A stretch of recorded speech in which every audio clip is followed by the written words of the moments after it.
Innal hamdalillah, segala puji dan puja kehadirat Allah. Nahmaduhu wa nasta'inuhu wa nastaghfiruh. Hanya kepadanya kita memuji, meminta pertolongan serta bertaubat dari dosa-dosa kita. Wa na'udzu billahi min syururi anfusina.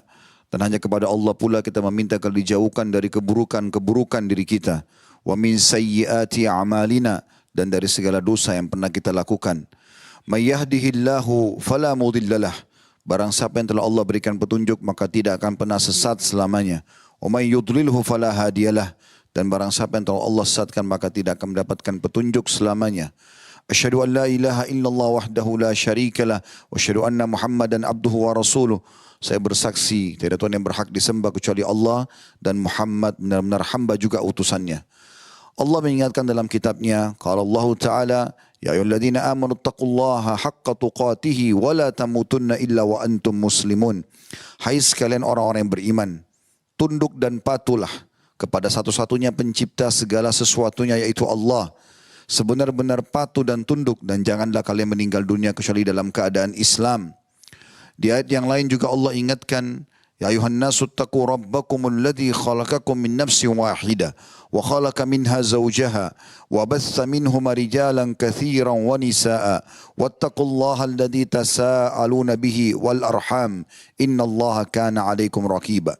Hai sekalian manusia, sekali lagi bertakwalah, hanya patuh dan tunduklah kepada Allah yang telah menciptakan kalian dari jiwa yang satu yaitu Adam alaihissalam dan telah menciptakan dari jiwa yang satu istrinya Hawa alaihissalam dan telah banyak memberikan keturunan laki-laki juga perempuan dari keduanya. Sekali lagi bertakwalah kepada Allah dan jagalah hubungan silaturahim. Sesungguhnya Allah senantiasa mengawasi kalian.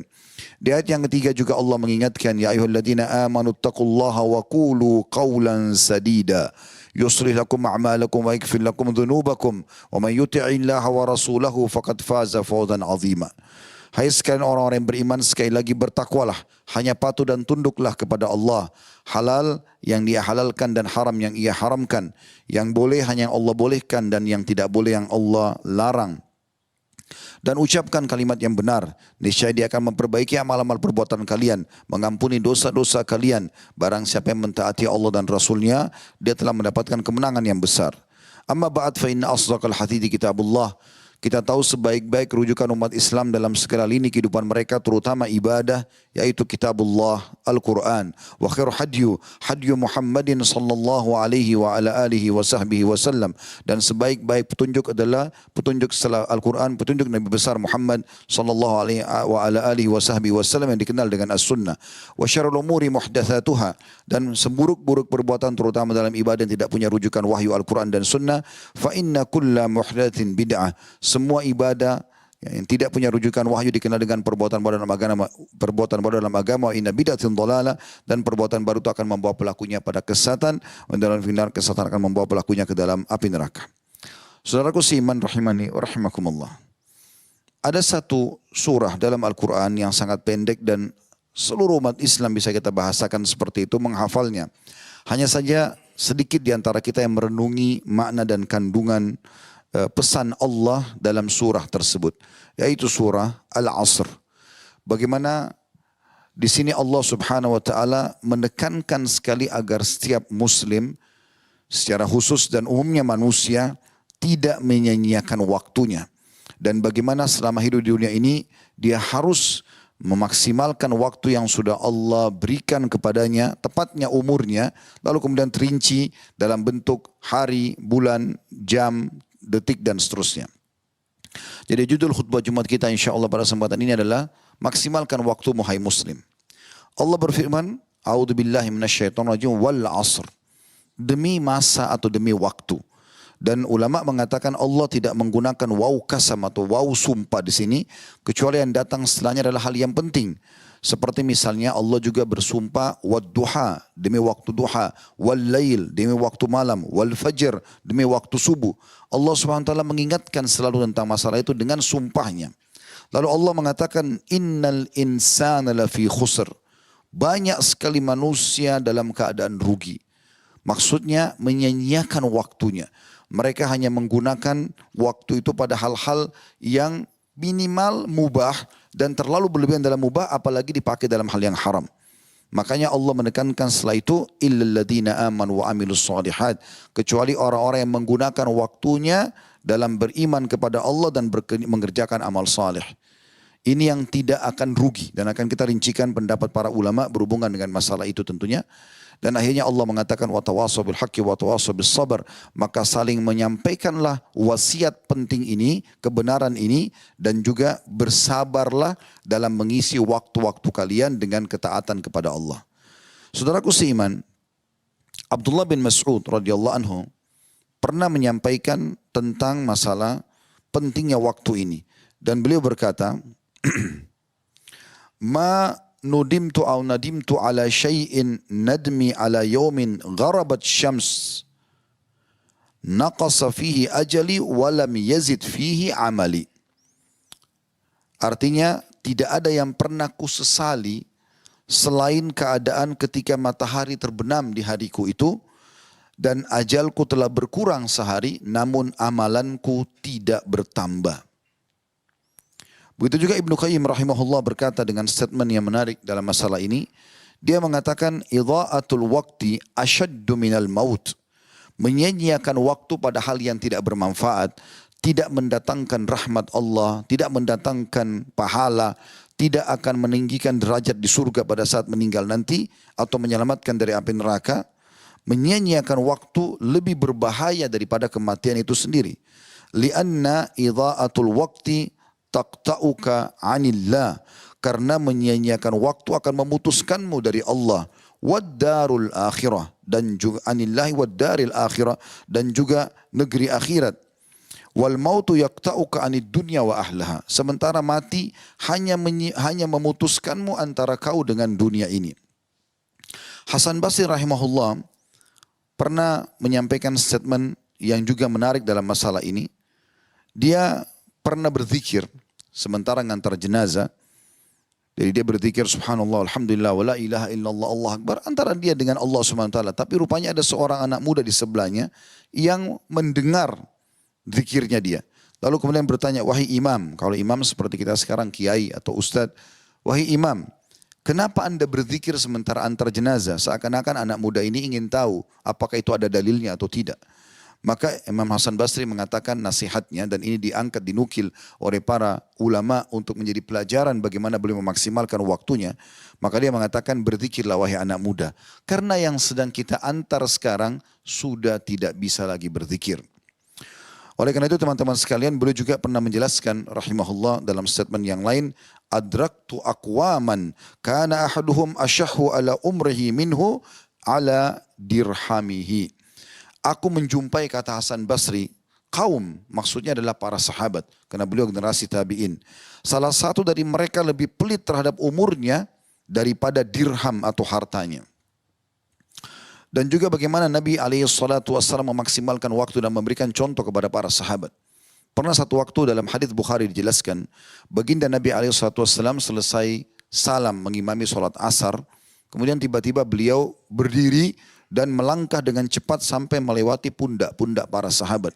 Dan saking cepatnya maka para sahabat pun kaget pada saat itu. Gak lama kemudian pada saat sahabat masih belum menyelesaikan zikirnya, Nabi SAW kembali lagi ke tempat beliau mengimami tadi di mihrab, kemudian beliau berzikir habis sholat. Setelah selesai zikir semuanya, para sahabat bertanya mengatakan, ya Rasulullah, ada apa tadi? Kami belum pernah lihat anda bergerak secepat itu. Maka kata Nabi SAW, sesungguhnya sebelum sholat tadi aku sudah membungkus beberapa bungkusan kurma yang aku niat untuk sedekahkan dan aku lupa mengeksekusinya. Maka aku mengeksekusinya dulu kemudian aku kembali lagi. Saking pentingnya untuk segera mengisi waktu kita dengan amal saleh. Dinukil juga dari Ibnu Qayyim rahimahullah, beliau berkata, wa nafsuka in ashgaltaha bil haqqi wa illa ashgalathu atau ashgalatka bil batil. Jika dirimu tidak kau sibukkan dengan hal-hal yang baik, maka pasti akan disibukkan dengan hal-hal yang batil. Makanya Nabi SAW ingatkan saudaraku seiman dalam sabda beliau yang masyhur dalam hadis Bukhari juga, ni'matani magbunun fihima katsirun minan nas, as-sihhatu wal faraq. Ada dua kenikmatan yang banyak manusia tertipu, yaitu nikmat sehat dan waktu senggang. Jadi pada saat kita punya waktu senggang harusnya diisi dengan amal soleh. Minimal dengan amal-amal sunnah kalau wajib sudah terpenuhi. Dan kita temukan dalam kisah-kisah para salafus saleh mereka tidak pernah menyia-nyiakan waktu mereka. Jadi kalau ada waktu kosong maka selalu berpikir kira-kira saya isi dengan amal soleh apa lagi. Amal soleh apa lagi. Ulama juga menyebutkan bahwasanya ada beberapa kiat untuk bisa mengisi waktu dengan baik. Yang pertama, tentu bagaimana seseorang memiliki ilmu. Dia belajar agar dia faham adanya kehidupan akhirat dan dia yakini masalah itu. Sehingga akhirnya dia selalu mengisi waktunya dari pahala ke pahala apalagi. Dari membantu orang ke membantu orang yang lain apalagi. Dari zikir dan doa ke zikir dan doa yang lain lagi dan seterusnya. Maka dia akan sibukkan dengan itu karena dia punya ilmunya. Seseorang yang menyanyikan waktu karena tidak punya ilmu. Dan dia menganggap itu adalah hal yang biasa saja. Ada orang kita temukan sepanjang hari duduk di pinggir jalan, di sebelah got, di sebelah pembuangan air dan segala macam. Main catur atau ngomong-ngomong kosong sambil tertawa-tawa sampai malam. Dan itu berjalan bertahun-tahun. Sampai sebagian salafus saleh berkata pada saat melihat sebagian anak muda yang menghabiskan waktu mereka nongkrong di pinggir jalan tanpa ada manfaat. Mereka mengatakan kalau seandainya waktu bisa dibeli, maka saya akan beli waktu dari mereka. Karena waktu itu tidak bisa ditambah, umur orang sudah ditentukan. Kalau seandainya ada orang sengaja menyanyikan waktunya dan dia bisa jual, maka para salafus saleh ingin membeli waktu mereka itu agar bisa menambah umurnya dan bisa dipakai untuk beramal saleh. Oleh karena itu teman-teman sekalian, apa yang kita sampaikan ini adalah sebuah wasiat sederhana.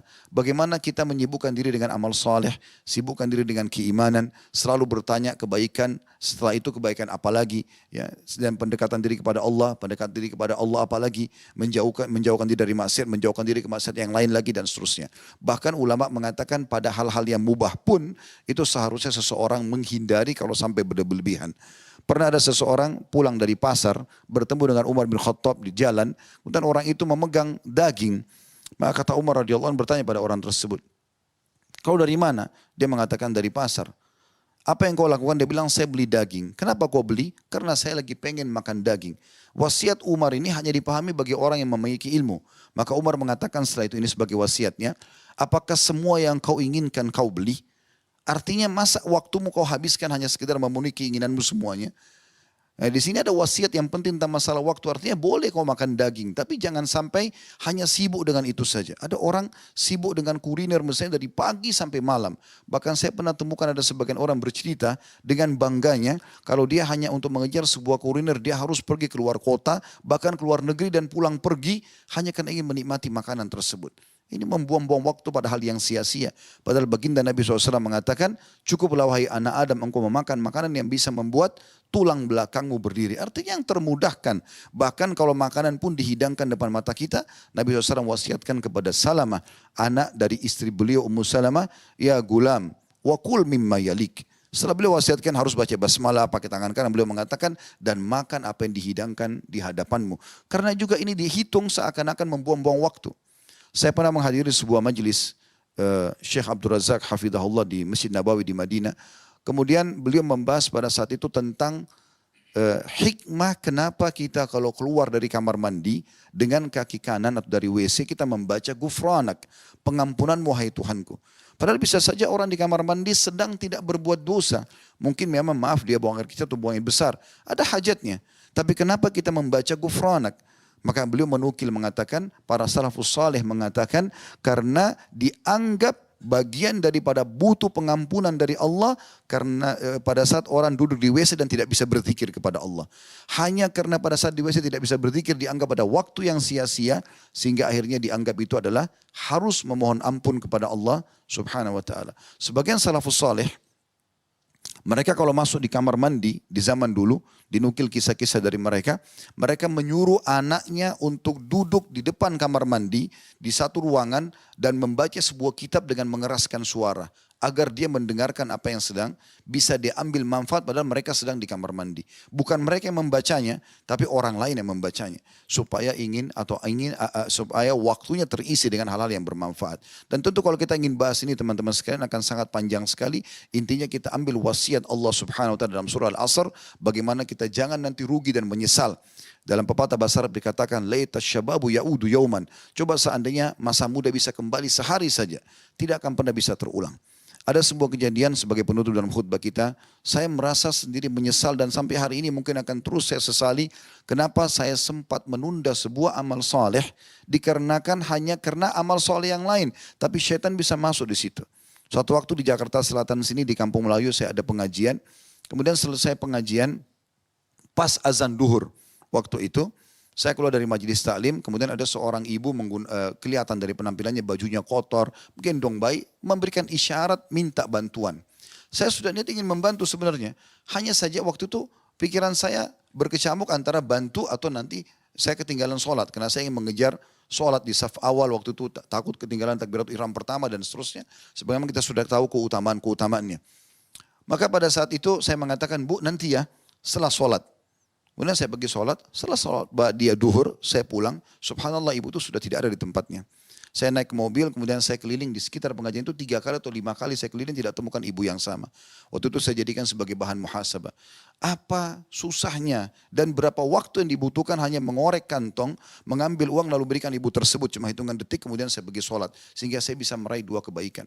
Ini sebuah pelajaran bagaimana kita introspeksi diri kita agar selalu mengisi dengan amal-amal soleh. Dan harus kita sesali waktu-waktu yang kita buang pada hal yang sia-sia. Insya Allah kalau kita sudah biasakan diri kita dengan ini, maka secara otomatis saudaraku seiman, nanti kita akan merasa kalau duduk di depan orang yang omongnya kosong, kita akan tidak akan merasa betah atau kita akan merasa lebih baik kita pindah ke keadaan yang lain. Saya sudah sempat merasakan masalah itu.